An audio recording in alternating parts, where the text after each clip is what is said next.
comunidad científica ha reconocido de que las zonas más comprometidas o con un poco más de probabilidad de generar un sismo grande estarían al sur del Perú, la parte de sur de Arequipa, Moquegua, Tacna, toda la parte norte de Chile, ¿no? Hasta la ciudad de Antofagasta aproximadamente. Estamos considerando la zona, un área de 100 kilómetros que está frente a la localidad de Yauca, que no ocurre un sismo desde 1913, y la zona centro del Perú, que eso ya se ha difundido bastante, que no ocurre un sismo grande desde 1746. En este caso estamos hablando de más de 264 años que no ocurre un sismo importante frente a la costa del departamento de Lima. En esos lugares, ¿no?, sin ser brujo, mago ni nada de esto, nada más que basándose en la estadística, mirando los sismos que han habido en los últimos tiempos, se puede afirmar que va a haber un sismo en Lima Grande, ¿no?, porque lo ha habido históricamente antes, ¿no?, y porque en los últimos tiempos no se ha liberado la energía en esa zona. Y es que son varios los indicadores que nos llevan a tan alarmantes conclusiones. De acuerdo a los expertos, donde hubo un fuerte movimiento, obligatoriamente habrá otro. Las placas nunca dejan de acomodarse y hasta se habría determinado una frecuencia. La poca información que se tiene nos permite a nosotros deducir de alguna forma de que los sismos con magnitudes hasta de 7 parece que ocurren entre 50 y 100 años, los sismos con magnitudes de 8 entre 100 a 200 años y los de magnitud 9 entre 200 a 300 años aproximadamente, ¿no? Que el próximo sismo por lo menos debe tener la magnitud del anterior sismo, ¿no? O tiene la misma magnitud o un poco más en todo caso, ¿no? Entonces, en el caso del terremoto de 1746 se ha estimado una magnitud del orden de 8.5, 8.8 aproximadamente, ¿no? Pero es una estimación, no es algo exacto, ¿no? Pero desde ya eso sirve como un punto de partida para tomar conciencia a qué es lo que podríamos enfrentar en algún momento, ¿no?, con la naturaleza.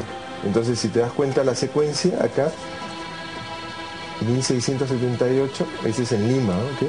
1725 y después vino el grandote de 1746. Son 3 seguidos, ¿no? Sí.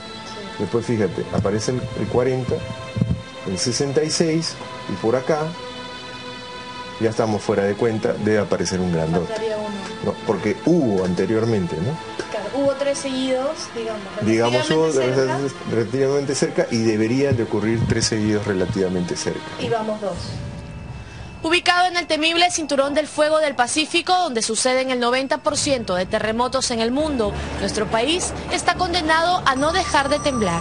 Solo en lo que va del año se han producido en el Perú 42 sismos reportados, es decir, perceptibles. Aunque el número puede sonar alto, lo cierto es que forma parte del promedio normal de entre 150 y 170 temblores al año. Ojo, a diferencia de lo que muchas personas piensan, que hayan varios temblores pequeños no significa que nos estemos librando de un gran terremoto. Los sismos pequeños, lo que nosotros le llamamos comúnmente temblores, realmente solo hacen que participen micras o centímetros en la ruptura, ¿no? O sea que prácticamente no contribuyen en nada a liberar la energía de los grandes terremotos. Yo creo que esa es una idea equivocada de la población. Lima, con sus más de 8 millones de habitantes, avanza hacia la modernidad a pasos agigantados. Desde hace algunos años, el boom de la construcción la ha llenado de edificios y casas que crecen cada vez más hacia arriba. ¿Pero son acaso estos lugares donde trabajamos y vivimos seguros? Las características del suelo son elementos importantes para la seguridad de una construcción. En este mapa elaborado por el SISMID y la UNI se ven pintados de amarillo los distritos de riesgo medio, aquellos de terrenos granulares y arcillosos como el Callao, Los Olivos, San Martín, San Juan de Lurigancho, Villa María, San Juan de Miraflores, Chorrillos y Barranco. En color verde, los mejores suelos de la capital que se hallan hacia los distritos céntricos. En color rojo, los terrenos menos favorables, aquellos de arena muy fina como La Punta, Ventanilla y Villa El Salvador. En el terremoto de 1974 y 1966, si se caía una casa en el centro de Lima, en La Molina, en Chorrillos y en el Callao se habían caído 3. Nosotros encontramos, por ejemplo, en la zona de Ventanilla, Villa El Salvador, Chorrillos, zona de depósitos de arenas, la misma Molina también, ¿no? Tiene un depósito de arena bastante potente que también genera amplificación sísmica. La inseguridad inmobiliaria puede convertir nuestro hogar en una trampa mortal. En el Perú muchas viviendas se encuentran en riesgo de correr aquella suerte. Hay familias que, por ejemplo, levantan nuevos pisos en sus viviendas improvisadamente, sin la evaluación de un profesional y sin ningún control de las municipalidades. Este segundo piso, que es una segunda etapa, se ha hecho con un sistema de albañilería sin confinar.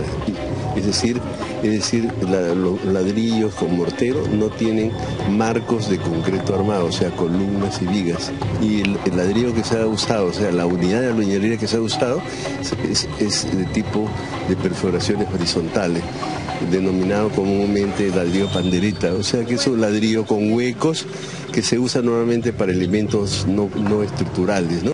Otro grave problema tienen quienes han comprado terrenos o viviendas en zonas inadecuadas para la construcción, como la urbanización Limatambo en Surquillo, donde se han levantado edificaciones sobre terrenos que fueron rellenos de desmonte o basura, lugares que por ley solo deberían estar destinados a áreas verdes.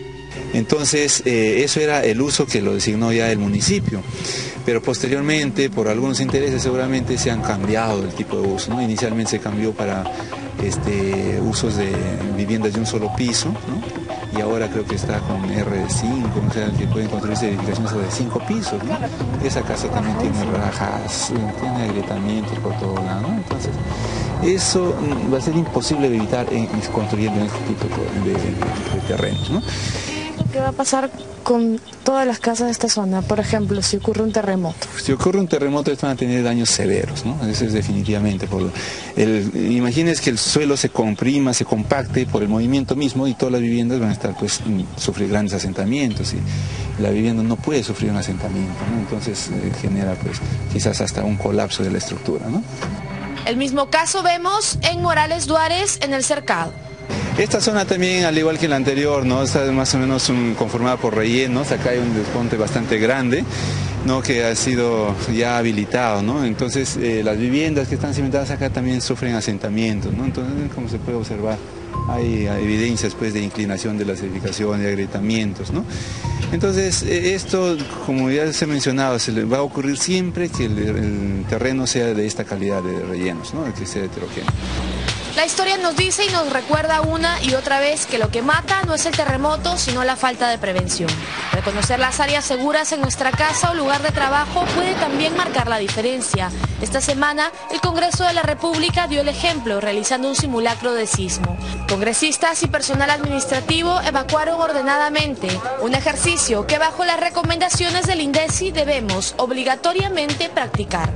¿Qué es una zona segura? Una zona segura es aquel lugar donde yo me puedo guarecer en el momento de un sismo sin el riesgo de que vaya a colapsar o que vaya a haber algún desprendimiento de algún material que pudiera ocasionar daño a las personas. Luego de este primer paso, el segundo paso es reconocer las rutas de evacuación. ¿Qué son las rutas de evacuación? Son lugares por donde yo puedo circular libremente, sin obstáculos, en poco tiempo, hacia una zona externa de la edificación. Y el tercer punto es permanecer en la zona de seguridad externa. Las zonas de seguridad externa son aquellas zonas de seguridad que son, como su nombre lo dice, externas a la edificación, que me permite tener la seguridad de que ahí no voy a ser afectado durante un sismo. La historia nos ha enseñado que lo que mata o daña no es el sismo, sino la falta de prevención. La llegada repentina de un terremoto a nuestro país es inminente. Es imposible saber con exactitud cuándo. Lo único que nos queda por hacer es estar preparados. Bien reza el dicho, más vale prevenir que lamentar. Está temblando fuertísimo en este momento. Oh my God.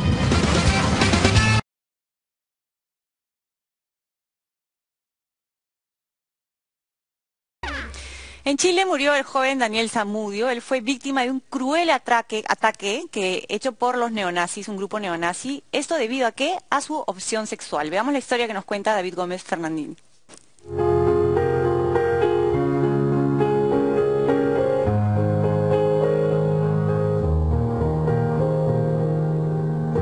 Un crimen de odio estremece a Chile. Daniel Zamudio, un joven homosexual de 24 años, falleció tras una larga agonía luego de recibir una salvaje golpiza en un parque de Santiago de Chile. No hay nadie que en nuestra sociedad pueda sentirse con esa arrogancia asesina de atacar y agredir a un compatriota por ninguna razón. No a la discriminación, no a la violencia, sí a la paz, sí a la armonía, sí a la fraternidad.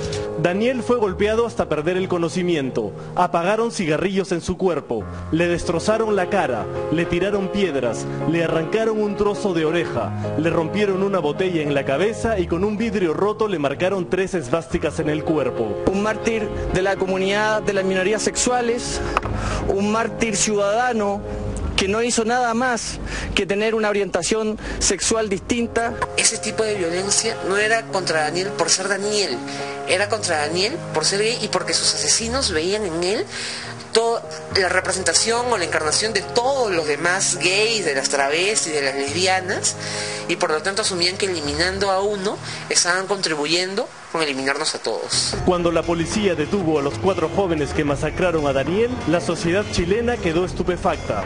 Se trata de un grupo de violentos sujetos cuyos antecedentes los vinculan directamente con la ideología nacionalsocialista.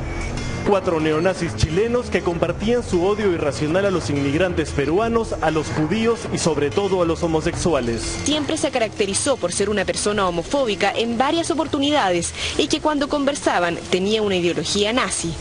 Tiene antecedentes por ataques xenófobos a ciudadanos peruanos y a punks, además de cometer hurtos en supermercados y servicentros. Nos tocó leer Mi Lucha, nos tocó leer libros sobre los pensamientos judíos.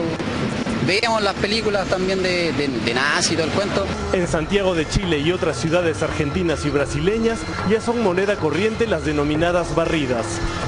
Violentos operativos organizados por jóvenes neonazis en los que atacan salvajemente a gays, lesbianas, travestis, inmigrantes, afrodescendientes, indígenas y judíos.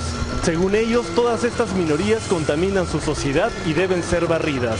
Los crímenes de odio son motivados por odio irracional, por ira, por desprecio, por un sentimiento, una creencia de que hay vidas que valen menos que otras, que hay personas que no deberían vivir, que contaminan los espacios en los que viven, en los que habitan, y por lo tanto que debiera haber una suerte de limpieza social. La irracionalidad neonazi se ha expandido poco a poco por la región, al punto que hoy es común ver a sus simpatizantes en países vecinos como Colombia y Ecuador. Y el Perú no es la excepción. En agosto del 2009, la policía detuvo a 4 universitarios que practicaban tiro en el distrito de Ventanilla. El hecho no hubiese llamado la atención de no ser por lo que la policía les incautó. La policía les decomisó una pistola calibre 22 y una carabina de aire comprimido de propiedad de Torresen, pero además banderolas rojas y brazaletes negros con la cruz esvástica. La esvástica modificada que llevaban en sus brazaletes es esta, el símbolo del movimiento nacional socialista Despierta Perú. Una agrupación neonazi que ya tiene adeptos en ciudades como Puno, Trujillo y Chiclayo. Sus ideas se centran en la lucha contra una supuesta conspiración judía internacional y el odio a todo lo diferente a ellos. Consideran a la homosexualidad una escabrosa y degenerada enfermedad. Son los mismos que realizaron estas pintas amenazantes en una asociación cultural de Pueblo Libre también en el 2009. Además han amenazado a los activistas del MOL en más de una oportunidad. Son en realidad grupos de 3 o 5 estudiantes cobardes que se tienen que enmascarar para pegar sus panfletos incitando al odio, o para grabar videitos amenazándonos, o para pintar esvásticas en la fachada de la casa de nuestro expresidente Jorge Chávez hace un año y enviarle una carta hecha a computadora donde decía que iban a dar que iban a dar muerte a todos los degenerados del movimiento homosexual de Lima. Pero Despierta Perú no es el único movimiento de tendencia nazi en nuestro país. Además están el Observador Popular, el Frente Nacional Socialista Peruano, los Tercios Nacional Socialistas de Nueva Castilla, el Movimiento Nacional Socialista Nuevo Perú, la Hermandad Hitleriana, el Movimiento Sociedad Socialista y las Brigadas Orden Hitleriano. Extremistas de derecha radical que se proclaman eurodescendientes, que ensalzan el pasado virreinal, que desprecian la diversidad y que idolatran a Adolfo Hitler. El solo hecho de que haya una sola persona que escriba estas estupideces, estas incitaciones al odio, ya nos debería constituir un llamado de atención porque algo estamos haciendo mal como sociedad. Pero los crímenes de odio contra homosexuales no son exclusividad de los grupos neonazis.